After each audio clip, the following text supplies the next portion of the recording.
같이 보겠습니다. 마태복음 5장 14절에서 16절 말씀, 세 절의 말씀을 제가 읽겠습니다. 너희는 세상의 빛이라 산 위에 있는 동네가 숨겨지지 못할 것이요 사람이 등불을 켜서 말 아래에 두지 아니하고 등경 위에 두나니 이러므로 집안 모든 사람에게 비치느니라. 이같이 너희 빛이 사람 앞에 비치게 하여 그들로 너희 착한 행실을 보고 하늘에 계신 너희 아버지께 영광을 돌리게 하라. 아멘. 우리가 지난 시간에 세상의 소금에 대해서 살펴보았는데요. 오늘은 세상의 빛에 대해서 같이 말씀을 나누겠습니다. 이 성경에는 빛이라는 구절이 굉장히 많이 나오고요. 빛에 대한 구절이요. 또 이 빛이라는 단어도 굉장히 많이 나오고 있습니다. 이 빛은요, 히브리어로 봤을 때 오르라고 하는 히브리어 175회가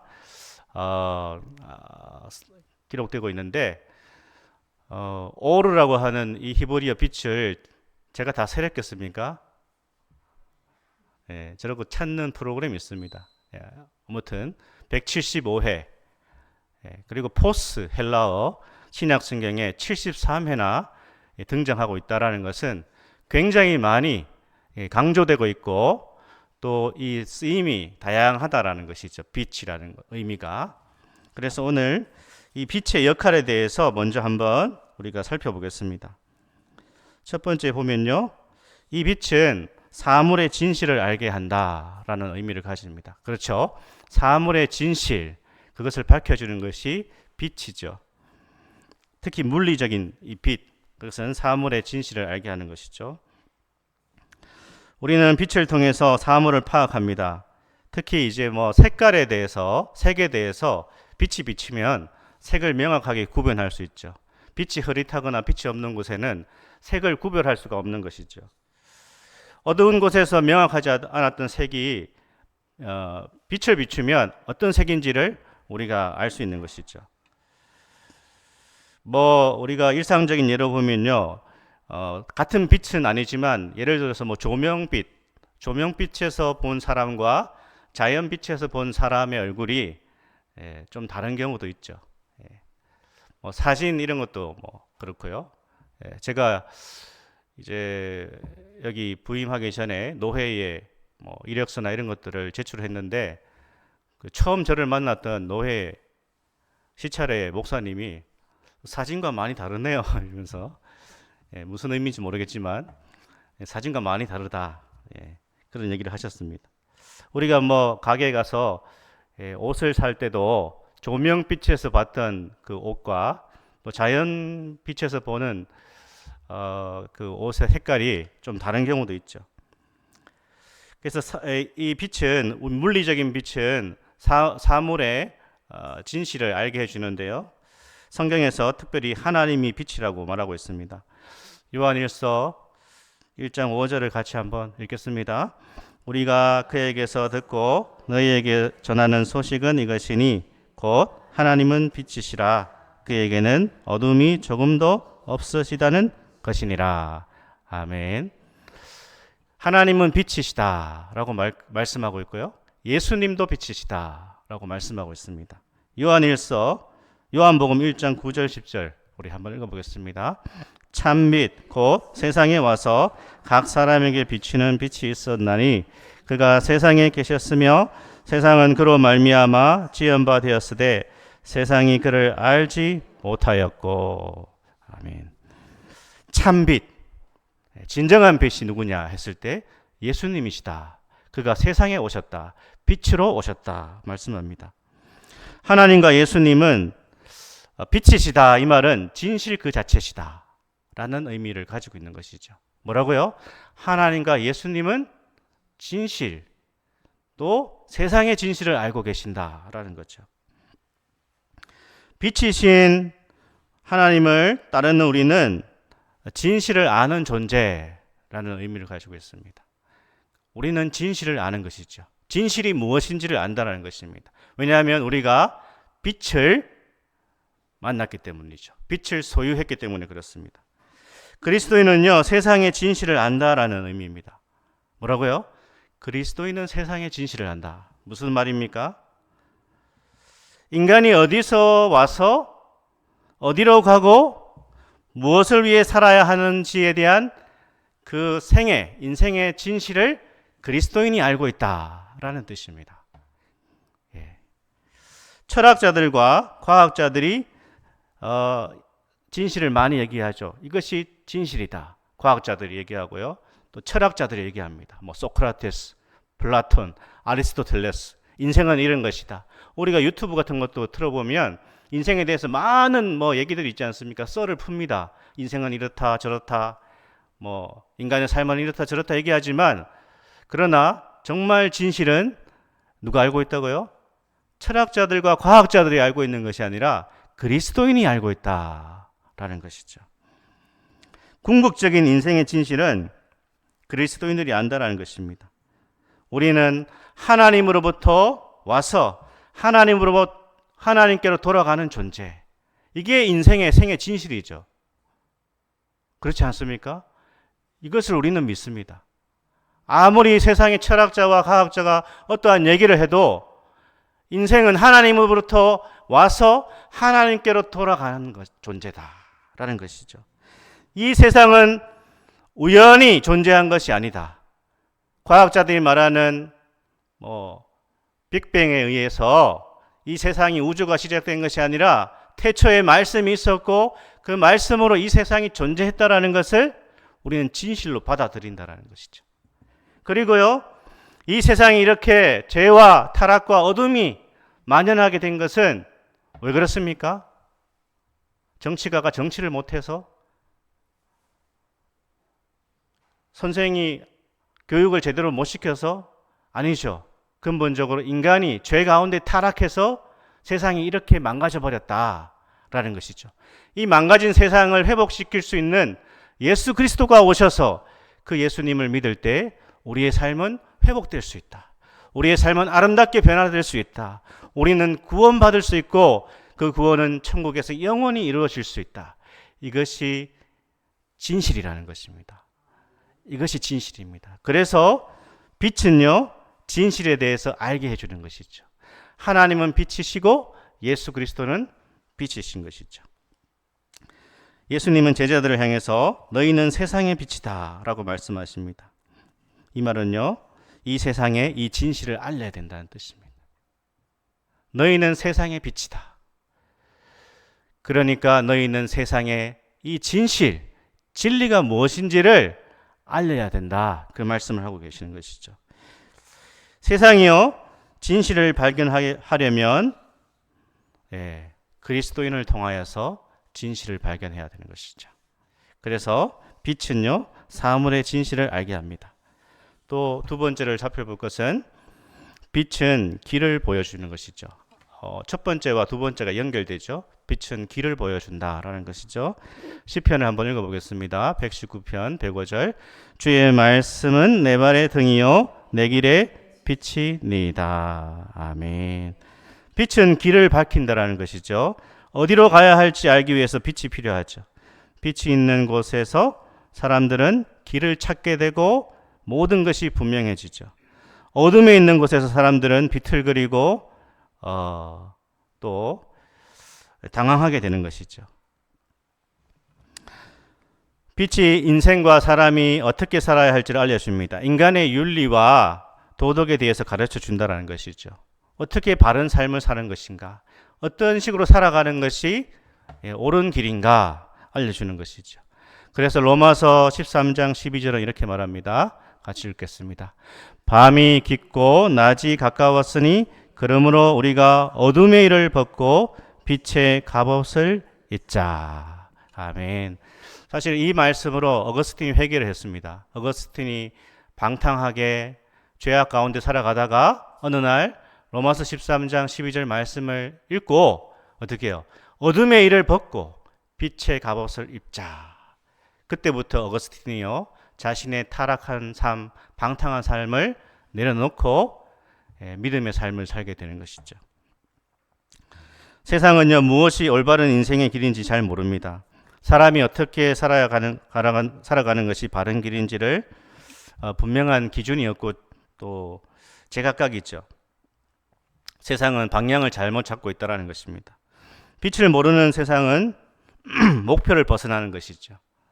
이렇게 행동하면 바르다, 이렇게 살아가는 것이 올바르다라고 생각하지만 그것은 방황하는 길이죠. 사람에게는 모두 하나님에 대한 목마름이 있습니다. 칼뱅은요, 이런 것을 인간 안에 있는 목마름을 무엇이라고 했는가 하면 종교의 씨앗이 있다, 그렇게 표현했습니다. 종교의 씨앗. 그러니까 인간 안에는 모두 종교의 씨앗이 있다라는 것입니다. 그것을 증거하는 것이요, 아무리 미개한 사회에 가더라도 종교적인 의식이 있다라는 것이죠. 그것은 인간 안에 종교의 씨앗이 있고 그 씨앗은 무엇인가 했을 때에 신에 대한 갈망이라는 것입니다. 하나님에 대한 갈망이 있는데 그러나 그 하나님을 복음을 통해서 만나지 못했을 뿐이다. 뭐 그런 얘기를 합니다. 인간은 이 목마름의 실체를 알지 못합니다. 발견하지 못했습니다. 빛이 없으니까요. 그래서 이 목마름을 해결하기 위해서 어떻게 합니까? 돈과 쾌락과 명예와 인기를 통해서 자신의 목마름을 해결하려고 하죠. 그런데 그 길로 자신의 목마름을 해결해 주는 것이 그것이다 생각하고 그 길로 계속 가지만 결국은 길을 잘못 들어선 것이죠. 여러분, 그러나 어떤 사람이 길을 잘못 들어섰습니다. 근데 나는 길을 알고 있습니다. 그 길로 가면 결국은 큰 어려움과 낭패를, 절망의 구덩이에 빠질 수밖에 없다라는 것을 알고 있습니다. 그 길은 전혀 다른 길이라는 것을 내가 알고 있습니다. 그렇다면 정상적인 사람은 어떻게 하죠? 목적지를 알고 있다면 그 길을 알려줘야 되는 것이죠. 그것이 보통 정상적인 사람들의 그 자세입니다. 엉뚱한 길로 들어선 이 세상의 빛을 바른 행실과 바른 삶을 통하여서 그 길을 보여주는 것이 바로 그리스도인이라, 그렇게 예수님이 말씀하십니다. 그래서요, 15절 말씀은요, 우리는 어두운 세상을 밝히는 존재가 되어야 된다라는 것을 예수님이 아주 실제적인, 아주 쉬운 생활의 예를 통하여서 보여주고 계시죠. 15절을 한번 같이 읽겠습니다. 사람이 등불을 켜서 말 아래에 두지 아니하고 등경 위에 두나니 이러므로 집안 모든 사람에게 빛이 느니라. 아멘. 이제 저게 그림이 바스켓인데요. 말이라고 하죠. 말. 오늘 성경에는 말로 표현됐는데 영어 성경에는 바스켓으로 되어 있습니다. 그러니까 사람이 등불, 여기에 등불은요, 이동식의 그 랜턴이 아니라 저 옆에 나오는 고정식, 뭐라고 할까요, 저걸? 등경이라고 해야 되겠죠. 그러니까 불을 켜서 저런 바구니, 바스켓 안에 넣으면 불이 꺼지는 거 아니겠습니까? 당연히 등불은 어디에요? 등경 위에 두어야 사물을, 주변을 밝히는 것 아니겠습니까? 그래서 이 등불은 등경 위에 둠으로 집안 모든 사람에게 비친다. 이 조명 이런 우리가 등을 통해서 이제 주변을 밝히는데요. 그런데 여기서 중요한 것이요, 등불 빛을 비추기 위해서는 꼭 필요한 것이 있습니다. 뭐죠? 오늘날 저런 걸 사용하진 않지만 혹시 저런 걸 사용했던 적이 있는 성도님이 계실지 모르겠습니다. 계시면 정말 옛날 분이죠. 저런 거 사용한 적이 있습니까? 저 비슷한 거? 정전. 정말 나는 옛날 사람이다 라는 호롱불, 그런 시대가 1960년대인가요? 제가 있었을 70년대는 백열전구라고 기억되는데, 또 한 번씩 전기가 옛날에 잘 나갔던 것 같습니다. 항상 집안에 뭐가 있었죠? 초를 이제 상비에 두고 지냈는데, 어쨌든 이 등불 빛을 계속 비추기 위해서는요, 램프에 기름과 심지가 있어야 되죠. 이 등경이 아무리 좋아도 기름이 없거나 심지가 없으면 무용지물입니다. 기름이 없으면 램프의 기능을 할 수 없는 것이죠. 우리는 성경에서 성령님이 종종 기름으로 비유되고 있습니다. 기름의 역할을 하는 성령님이 우리 안에 계속 역사해야 된다는 것을 말씀하죠. 그래야 우리가 계속 빛을 비출 수 있다는 것이죠. 내 안에 성령이 계심을 내가 믿어야 되고요. 성령님과 동행하는 삶을 살아가야 되는 것입니다. 성령을 소멸하지 않고 성령을 근심케 하는 삶을 우리가 살지 않도록 우리가 깨어 있어야 되는 것이죠. 사랑하는 여러분, 한 주 동안 나는 성령님과 동행했습니다. 성령님을 통해서 내가 그래도 믿음의 삶을 한 주 동안 유지할 수 있었습니다. 라고 고백할 수 있습니까? 성령이 주시는 이 믿음의 확신과 구원의 확신을 내가 누리며 한 주간을 살아갔습니까? 우리 자신에게 물어봐야 되겠죠. 성령이 주시는 감화와 감동에 순종했습니까? 아니면 성령께서 주시는 그 감화를 내가 나의 욕심과 나의 이기심과 내 육신의 어떠한 생각들로 성령이 주시는 감화를 계속 밀어냈습니까? 성령이 주시는 감화를요, 밀어낼 때에 성령의 감화가 점점 약해지는 것이죠. 그래서 우리가 믿음으로 살아갈 수 없는 것이죠. 이 기름이 있어야 됩니다. 등불을 밝히기 위해서 기름이 있어야 되고, 우리가 세상의 빛이 되기 위해서는 성령의 빛이 항상 내 안에서 비춰져야 되는 것이죠. 이 기름을요, 날마다 우리가 공급을 받아야 되는 것입니다. 그게 뭐죠? 우리가 계속 믿음으로 살아가야 되는 것입니다. 믿음으로. 우리는 매일의 만나가 필요하지 않습니까? 매일의 은혜가 필요하지 않습니까? 며칠만 우리가 하나님의 말씀을 접어두고 우리가 하나님 앞에 기도하는 시간을 갖지 않으면요, 이 감화가 없어지고 참 내가 믿음의 사람인지 세상 사람인지도 모를 그런 모습으로 살아가지 않습니까? 이 기름을 잘 공급하며 살아가야 됩니다. 어떻게 해야 됩니까? 우리 너무 잘 알고 있습니다. 이 기름을요, 내 혼자 잘 공급받을 수 있으면 좋습니다. 그러나 그것이 잘 안 될 때 우리는 애쓰고 힘써야 되는 것이죠. 은혜의 방편들을 계속 활용해야 됩니다. 그리고 우리 삶의 신앙생활의 중심을 바로 잡아야 되는 것입니다.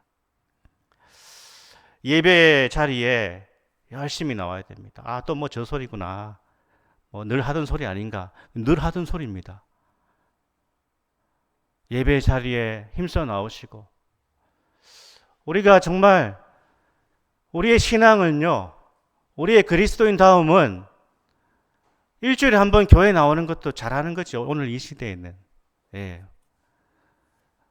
그렇습니다.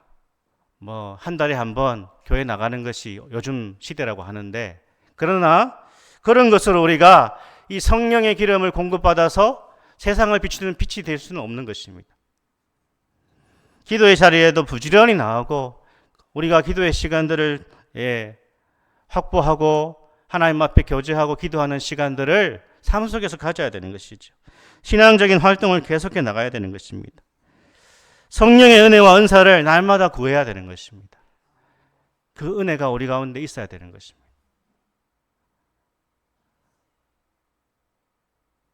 집안 모든 사람에게 빛이 있느니라.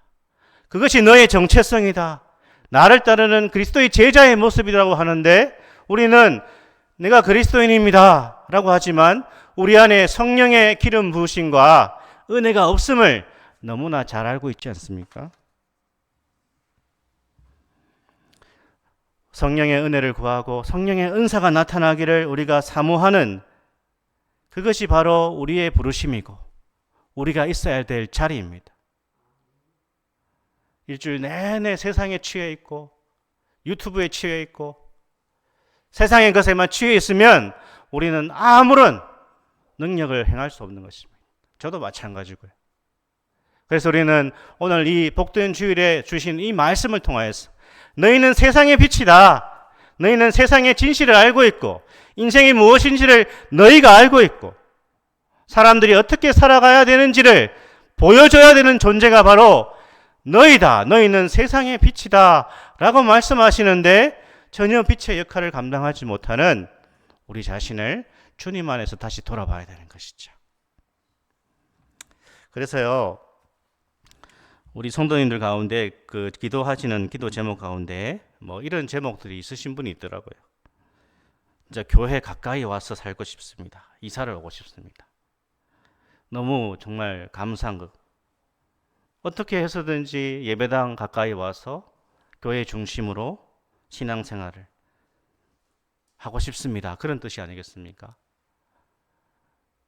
너무나 귀하고 저는 개인적으로 꼭 이런 참 아름다운 기도의 제목들이 주님 안에서 응답이 되기를 소망합니다. 아멘. 그렇죠. 교회당 가까이, 예배당 가까이에서 살면서 교회를 중심으로 관심을 가지고요. 교회에 뭐 필요한 것이 없나? 그렇게 관심을 가지고 자주 한 번씩 예배당에 들러서 찬송도 하고 기도도 하고 교회에 필요한 것이 예배당에 좀 부족한 것이 없나? 이런 관심을 가질 수 있는 마음, 그 마음이 복된 마음 아니겠습니까? 그렇다고 해서 우리의 삶을 대충 살아가는 것이 아닙니다. 뭐 맨날 뭐 교회만 신경 쓰고 내 일상의 직업과 사업에 등한시하라는 얘기가 아닙니다. 그러나 그럼에도 불구하고 우리는 항상 이 은혜를 우리가 늘 유지해야 되고요.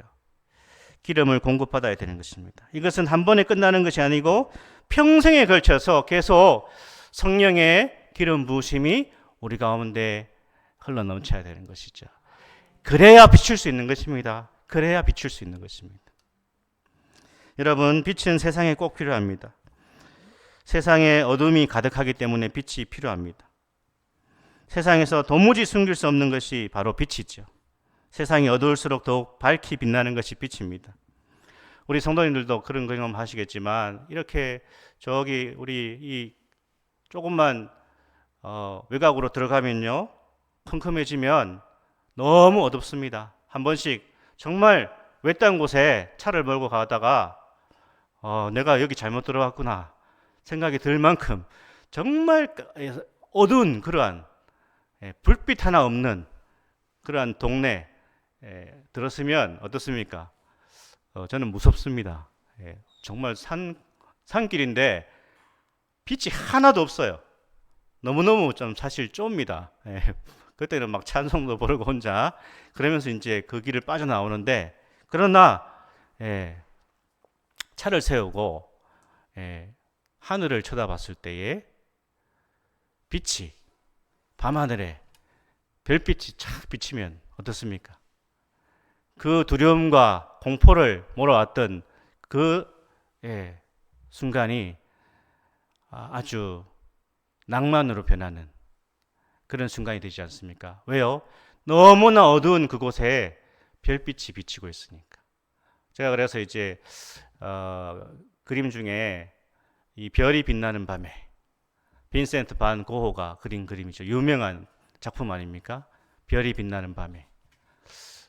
별이 빛나는데 이렇게 저렇게 표현했을까 제가 좀 전문가가 아니라서 잘 모르겠지만, 그러나 이 어두운 곳에 이렇게 밤하늘을 쳐다보면 별이 빛나고, 그 별이 빛나는 바람은 어둠을 몰아내고 또 우리에게 평안을 가져다 주는 것이죠. 예수님이 말씀하십니다. 너희는 세상의 빛이라. 산 위에 있는 동네가 숨기지 못할 것이니라. 우리 예수님은요, 이 세상의 빛으로 오셨습니다. 자신의 생애를 다 내어주심으로 빛의 사명을 온전히 감당하셨습니다. 그리고 그 빛을 당신의 제자들에게 넘겨주셨습니다. 사랑하는 여러분, 우리 안에 주님의 빛이 있습니다. 이것을 믿을 수 있기를 축복합니다. 우리 안에 주님의 빛이 있습니다. 그 빛이 타오르게 하셔야 됩니다. 그 빛을 꺼트리시면 안 되고 그 빛이 활활 타오르도록 그렇게 하셔야 되는 것이죠. 주님의 빛을 받은 우리는 세상을 비추어 수 있어야 됩니다. 우리가 제대로 살아가지 않으면요, 세상은 더 이상 빛을 만날 수 없습니다. 물론 우리 모두도 넘어지고 깨어지고 어두운 가운데 살아갈 때가 있습니다. 때로 우리 자신에게 또는 우리 주변에 있는 크리스찬들에게 우리는 실망합니다. 저들에게 빛이 비치는 것이 아니라 어둠이 더 많이 비쳐서 우리가 실망하기도 합니다. 그러나 그때마다 우리는 주님의 말씀을 믿어야 됩니다. 내가 빛인가? 내가 정말 예수님의 빛인가? 우리는 그리스도의 빛인가? 교회가 세상의 빛인가? 이렇게 의문이 들고 부정적인 생각이 들 때가 있습니다. 뭐가 빛이야? 내가 뭐 빛이야? 교회가 뭐가 세상의 빛인가? 라고 생각이 들 때가 있지만 우리는 주님의 말씀을 믿어야 됩니다. 너희는 세상의 빛이다.